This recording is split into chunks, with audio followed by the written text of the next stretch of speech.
wonderful to have you back on our learning journey. By now, you've already delved into important concepts like safety and risk reduction, writing an incident report, and handling natural calamities and emergencies. You have also observed the proper guidelines and elements needed when writing a safety manual. To refresh, we have the following parts. First is the introduction, followed by the general safety rules. Next is hazard communication, followed by emergency procedures, necessary protective personal equipment, first aid and medical emergencies, and lastly, ergonomics. Congratulations on your progress! Now, we're ready to tackle a new question. How do you make decisions when you're faced with natural calamities and emergencies? Together, we'll explore the answers in this module. In the upcoming lesson, you'll discover how to approach these challenges proactively and how to justify your choices using will and going to. Just like in the previous parts of the module, we'll also expand your vocabulary with B2 level words. But that's not all. You will also develop valuable speaking and presentation skills essential for sharing a well-structured and detailed safety manual. Are you ready to get started? Let's dive into this enriching experience.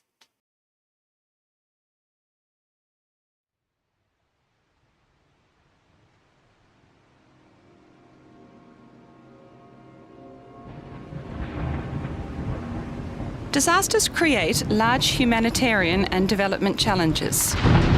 The frequency and severity of disasters have increased over the last few years, also as a result of climate change. More than 226 million people are affected by disasters every year. More than 680,000 people died in earthquakes between 2000 and 2010, mainly due to poorly constructed buildings. Since 1980, drought and associated famine have claimed nearly 558,000 lives and affected more than 1.6 billion people. Cyclones, hurricanes and typhoons affect 37 million people. It is thus important to keep in mind that disasters are not natural. They only occur when people lack preparedness or the ability to cope with hazards. We can use the following formula.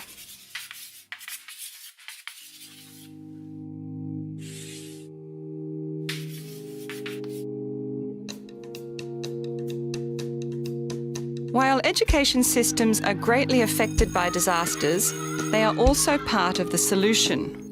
Education on disaster risk reduction can provide life-saving information and skills that protect children and young people during and after disasters. Education has a vital role to play in preparing communities and building disaster-resilient societies and safe lives. Schools should be built to be disaster-proof. In the case of Japan, this saved many children who survived because they were in school. Disaster risk reduction should be introduced into school curricula and programs. This will ensure that learners understand the causes and consequences of disasters and know how to act when a disaster strikes. Learners should also participate, for example, in mapping school hazards, risks and vulnerabilities around them, and in developing school disaster preparation plans. This gives them the opportunity to learn by doing, as well as testing their newly acquired knowledge in practice. The entire learning community should work on safety measures in preparation for a disaster.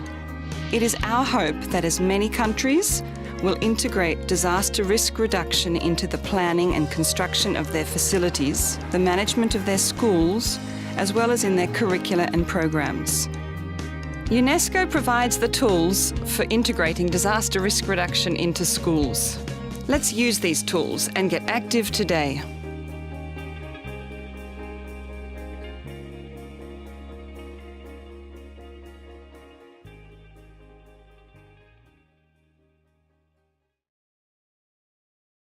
It goes without saying that safety manuals are here to help provide you with ample preparation and logical steps when dealing with uncertainty.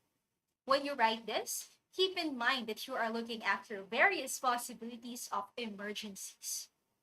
To express a great degree of certainty and conviction with your sentences, the future tenses will and going to shall be used. Let us begin unraveling their usage.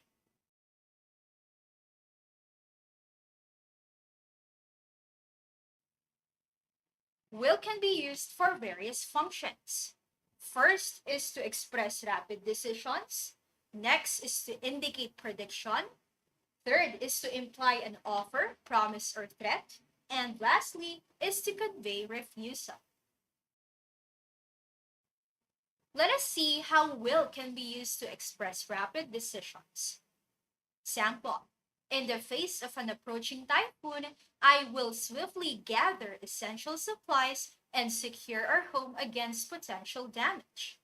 This sentence expresses the rapid decision of gathering essential supplies in the fast manner. The word swiftly was used to convey the fast speed in doing the action. Also, let us notice how the main verb appears in the base form. That is, gather. Another one. If flooding becomes imminent, we will take immediate action to evacuate to higher ground. The word immediate tells us that this decision was done in a snap. Immediate means urgent, quick, or sudden. The second use of will is to indicate prediction. Example, if we don't take preventative measures, there will likely be power outages during this storm. The sentence already gives us a clue that will was used to indicate a prediction. Likely is an adverb that indicates the likelihood or probability of the event happening. The sentence expresses that power outages will occur if we don't take preventative measures. Next, with our family's preparation, we will successfully weather this typhoon. Just like our previous sentence, this one also expresses an event's likelihood. The adverb successfully is here to infer that there's a high chance that the family will effectively cope from the typhoon. Now, how do we use will to imply offer, promise, or threat? Let us check these examples. Should you ever need to relocate temporarily due to a disaster, our neighbors will readily open their doors and provide shelter to those in need. A kind offer was stated in this sentence. Notice that the adverb readily was used. It means willingly, which can express that an action is done in a willing or eager manner. Moreover, please take note that our main verb open appears on its base form.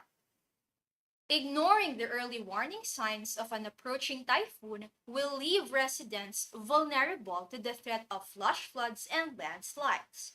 In this context, will is used to express a threat or an undesirable possible outcome. The sentence highlights that if early warning signs of a typhoon are ignored, residents will experience the aftermath of flood and landslides. The last use of will is to convey refusal. Example, I understand your concerns, but we will not be able to accommodate requests for shelter in our limited spaces during this emergency. Will can be used to convey refusal by simply adding not beside it. In this sample, a refusal or rejection was stated. Even at this case, you will see that the main verb be still appears on its base form. Now that we've explored how will can be used in various functions within the context of safety and disaster preparedness, let's delve into another essential future tense, that is, going to. Just like will, going to plays a crucial role in expressing future actions and intentions. Let's discover its significance and practical usage within our module. Be informed that going to has three specific functions. First is to express prior plans. Second is to convey evidence. And lastly is to tell events that are about to happen. Let us start with the first one. Here is how going to can be used to express prior plans. We are going to compile a list of important emergency contacts, including local authorities, neighbors, and medical professionals, to be well prepared in times of crisis. Just like will, going to also expresses future plans. With that said, we can expect that all main verbs will appear in the base form. Based on the context of this sentence, we can infer that the word compile refers to the means of collecting and gathering information, data, or even items from various sources and organize them into a single, cohesive, and usable form. The sentence highlights that compiling a list of important emergency contacts is a vital process when it comes to crisis preparation. Next example. Given the vulnerability of our area to flooding, we are going to elevate valuable possessions and electronics above potential water levels, safeguarding them from damage. Going to is used here to express the prior plan of elevating or lifting an object to a higher position or level. Now let's explore how going to can be used to convey evidence. Example, the installation of secure window and door locks on our property is a tangible sign that we are going to take measures to enhance our home security during emergencies. Going to is used here to strengthen the claim of the speaker through present evidences. According to him, safety measures are being applied through the installation of secure window and door locks on their property.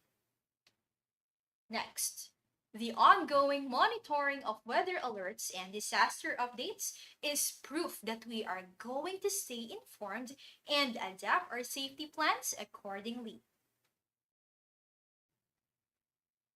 Lastly, let's discuss how going to can be used to tell events that are about to happen.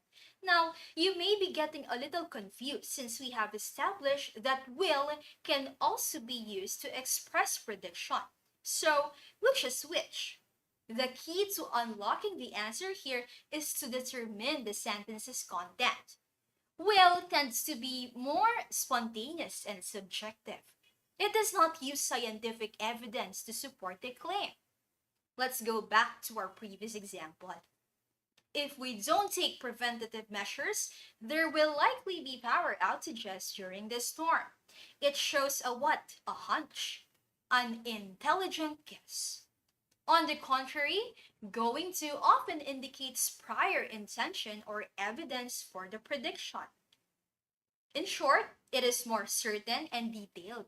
Example, the cracks in the foundation are widening, and it's evident that the building's structural integrity is going to fail soon.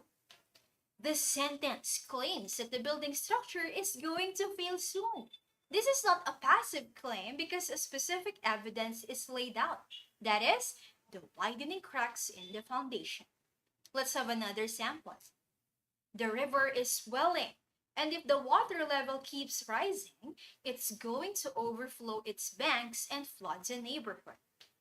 In this sentence, the possibility of overflowing or bursting due to abundance is due to cited evidences, which are the swelling river and the rising water level.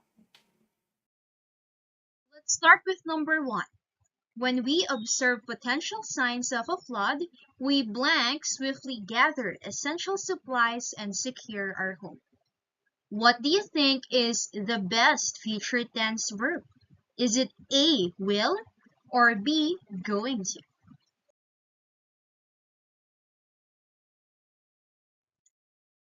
The correct answer is letter A, will, because the sentence talks about a rapid decision that was made, that is swiftly gathering essential supplies and secure the home.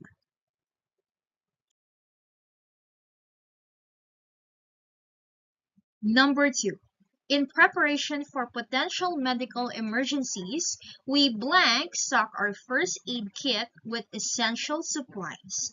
What do you think is the answer here? Is it A, will, or B, are going to? The answer here is B, are going to, because this sentence describes a pre-established plan to stock the first aid kit in preparation for potential medical emergencies. Ignoring the early warning signs of an approaching typhoon, blank leave residents vulnerable to flash floods and landslides. Is it A, will, or B, is going to? The answer is A, will, because the sentence uses will to imply a potential threat if early warning signs are ignored.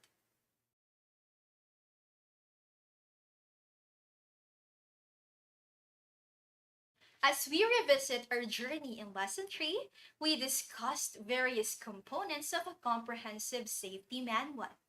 You were introduced to the essential segments that form the backbone of any safety guide.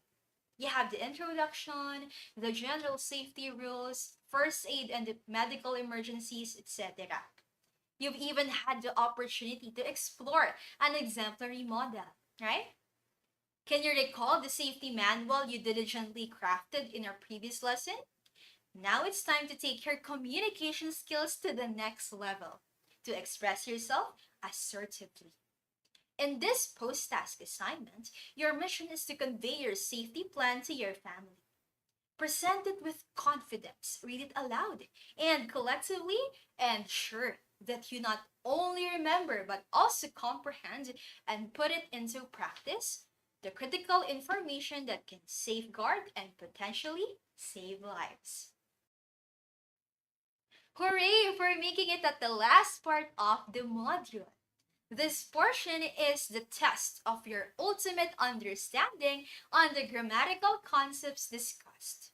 You will see 6 questions revolving around the topics of linking words, transition words, past tense forms, and using will and going to.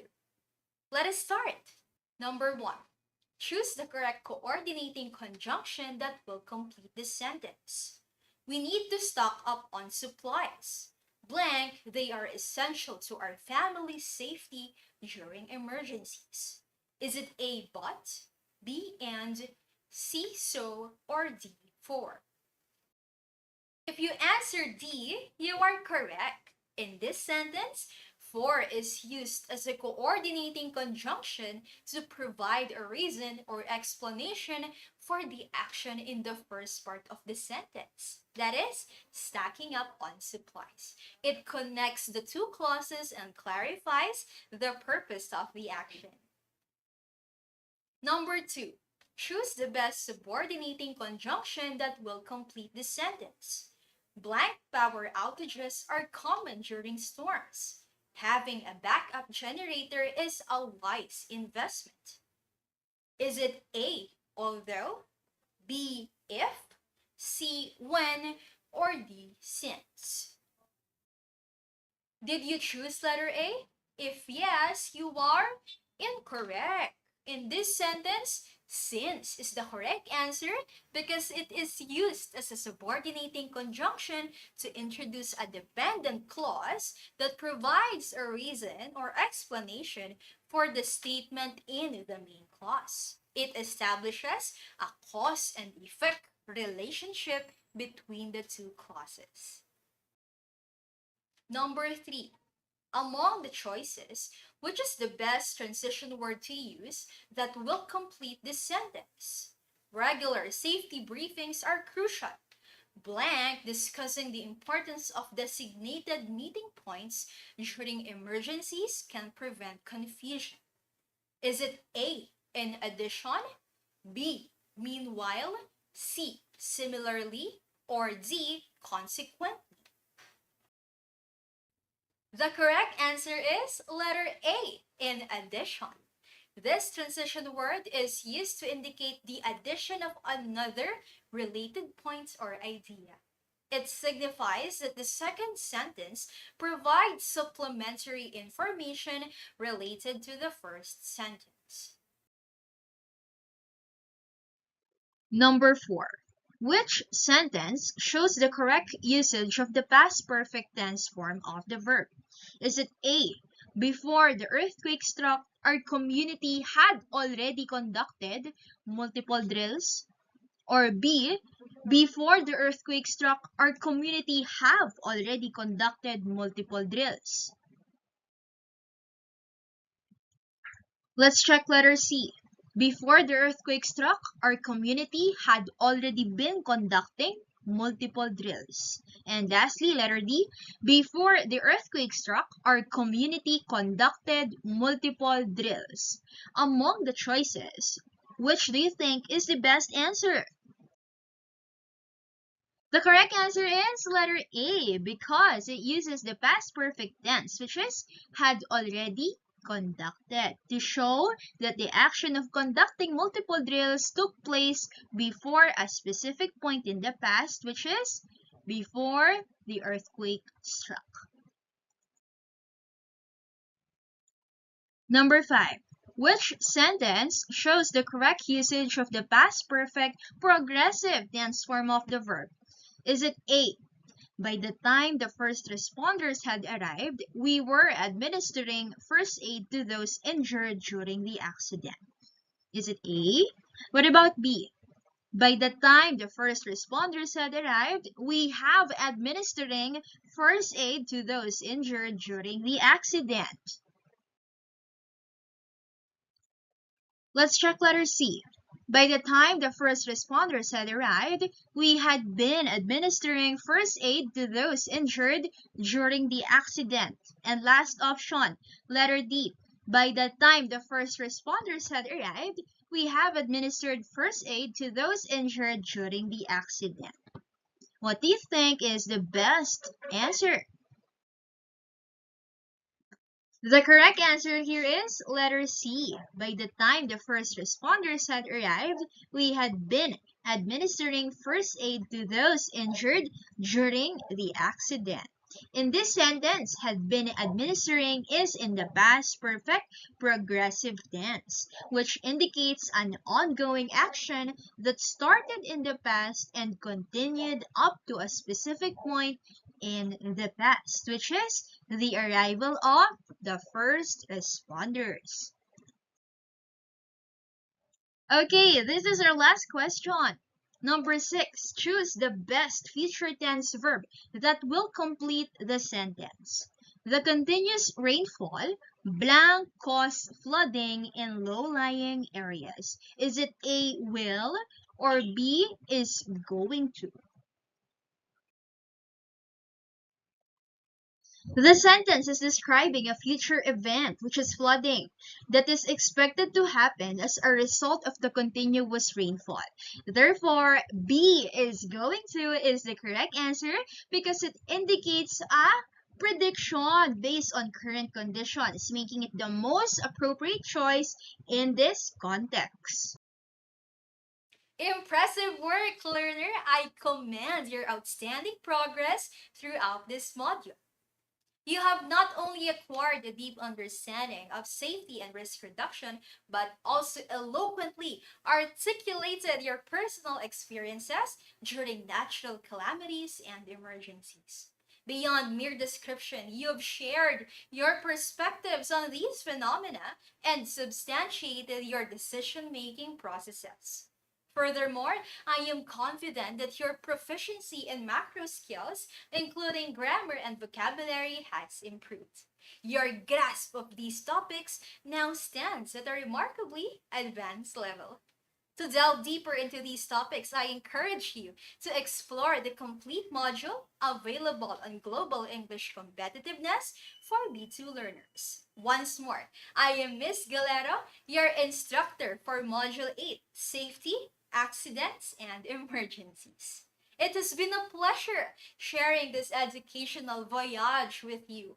As you embark on your next phase of communicative growth, Module 9, Education and Careers, awaits your exploration.